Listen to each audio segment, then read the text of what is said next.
नमस्कार, कैसे हैं आप लोग। उम्मीद करता हूं कि आप लोग बहुत बेहतर होंगे।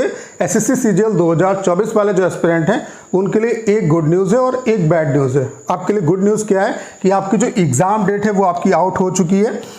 कब से आपका एग्जाम स्टार्ट हो रहा है उसके बारे में बात करेंगे। उसके अलावा यहाँ पे टोटल जो फॉर्म फिलअप है उसके रिगार्डिंग आरटीआई का रिप्लाई आ चुका है।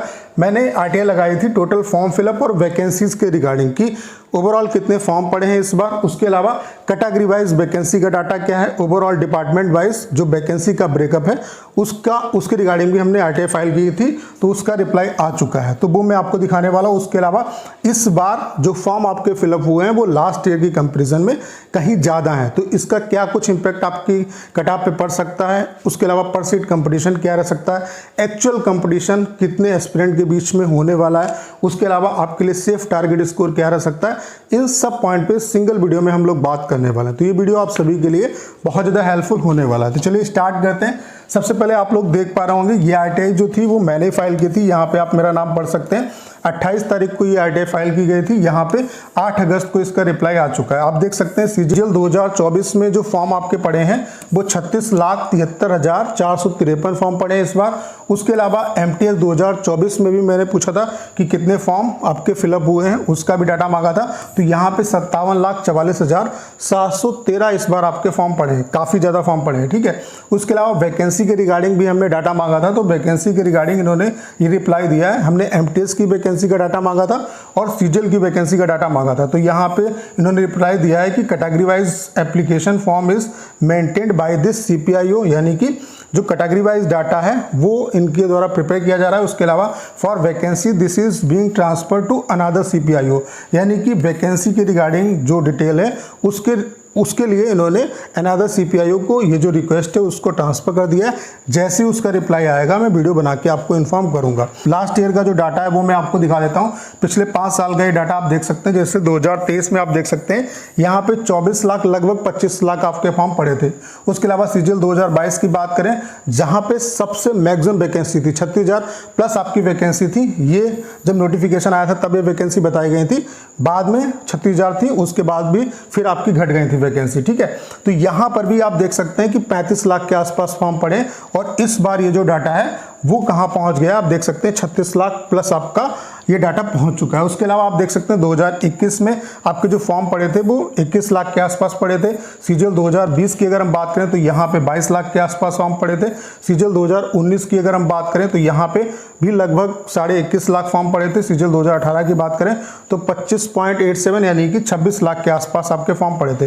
वैकेंसी आपकी ये थी। इस बार जो वैकेंसी है वो 17,727 वैकेंसी। अब ये वैकेंसी आपकी और भी इंक्रीज हो सकती है। तो इस बार आपके इतने फॉर्म पड़े, इनको देख के बहुत ज़्यादा आपको परेशान होने की जरूरत नहीं है, क्योंकि फॉर्म तो हर कोई अप्लाई कर देता है, देखता है कि वैकेंसी अच्छी है तो चलो अप्लाई कर देते हैं। लेकिन एक्चुअल जो कंपटीशन है वो आप ये मान के चलो कि 4 से 5 लाख जो एस्पिरेंट हैं उन्हीं के बीच में होता है, ठीक है। 4 से 5 लाख जो एस्पिरेंट है उन्हीं के बीच में आपका कंपटीशन होता है। और आपका जो मेन कंपटीशन है वो रिपीटर्स है, जो सेलेक्टेड हैं और जो रिपीटर्स हैं, जो हर साल एग्जाम देते हैं और वो ऑलरेडी सेलेक्ट है, वो अच्छी जो पोस्ट है उसके लिए फाइट कर रहे हैं। मेन जो आपका जो कंपटीशन है वो उन्हीं से होने वाला है।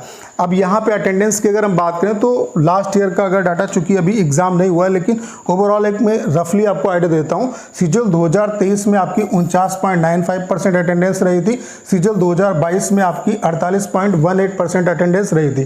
तो आप खुद देख सकते हैं कि फॉर्म तो बहुत लोग भर देते हैं लेकिन अटेंडेंस जो रहती है वो आप देख सकते हैं 50% के आसपास आपकी अटेंडेंस रहती है। तो यहाँ पर भी ये डाटा आपको अभी दिख रहा होगा बहुत ज़्यादा है कि 36 लाख प्लस एस्पिरेंट ने फॉर्म भरा है, तो यहाँ पे बहुत मुश्किल से 18 लाख जो एस्पिरेंट हैं वो आपके अपीयर होंगे, ठीक है। तो आप ये मान के चलो कि 17,727 वैकेंसी है, एक सीट पे 100 बच्चे लगभग, मतलब जो डाटा है उसके हिसाब से फाइट करेंगे। लेकिन एक्चुअल जो कंपटीशन है वो 4 से 5 लाख एस्पिरेंट के बीच में ही आपका रहने वाला है, ठीक है। उसके अलावा आपके लिए गुड न्यूज़ है कि आपकी जो एग्जाम डेट है वो आउट हो चुकी है। आप देख सकते हैं the commission has decided to conduct the combined graduate level examination 2024 from 9 सितंबर से लेकर के 26 सितंबर तक आपका एग्जाम चलने वाला है। तो ये आपके लिए बहुत अच्छी अपडेट है। आज ही ये भी आपकी अपडेट आई है।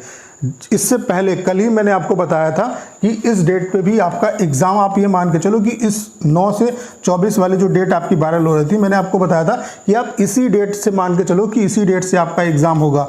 और मैंने वहाँ पे एक बात और कही थी कि आपको अपनी प्रिपरेशन अगस्त में ही बाइंड अप कर देनी है। आपको जितना टाइम सितंबर में मिल जाता है वो आपके लिए सो फार सो गुड रहेगा। तो आप देख सकते हैं आपकी एग्ज़ाम की डेट आ चुकी है। बस जो बचा हुआ टाइम है उसमें जहाँ कहीं पे भी जिस भी टॉपिक में आपको दिक्कत आ रही है उनको अच्छे तरीके से रिवाइज कर लो और ज़्यादा ज़्यादा प्रैक्टिस करो। अपना धैर्य आपको नहीं खोना है, ठीक है। और जो भी आपने पढ़ा है उसको ही बस आपको रिवाइज करना है। अब नया पढ़ने की जरूरत नहीं है आपको, ठीक है। उसके अलावा आपके लिए टारगेट स्कोर क्या रहेगा, ताकि किसी भी कंडीशन में प्री एग्जाम आप क्वालिफाई कर ले जाओ।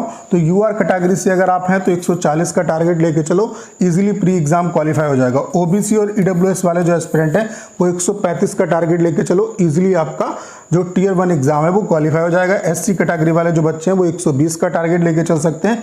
एसटी कैटेगरी वाले जो बच्चे हैं वो 110 नंबर का टारगेट लेके चलें। बाकी यहाँ पे इस बार 9 गुना से ज़्यादा ही बच्चों को क्वालिफाई किया जाएगा। तो वैकेंसी अभी और भी बढ़ेंगी। अगर इतनी वैकेंसी रहती है तब भी आप ये मान के चलो कि 1,60,000 जो प्लस एस्पिरेंट हैं वो इस बार टियर 1 एग्जाम क्वालिफाई करेंगे, वो टियर 2 देंगे आपके, ठीक है। तो उम्मीद करता हूँ सारी जानकारी आप बहुत अच्छे तरीके से समझ पाए होंगे। करना क्या है, इस वीडियो को 10 शेयर करना है। उसके अलावा अगर आप चैनल पर नए हैं और आपने अभी तक इसे सब्सक्राइब नहीं किया है तो प्लीज़ चैनल को सब्सक्राइब करना मत भूलिएगा।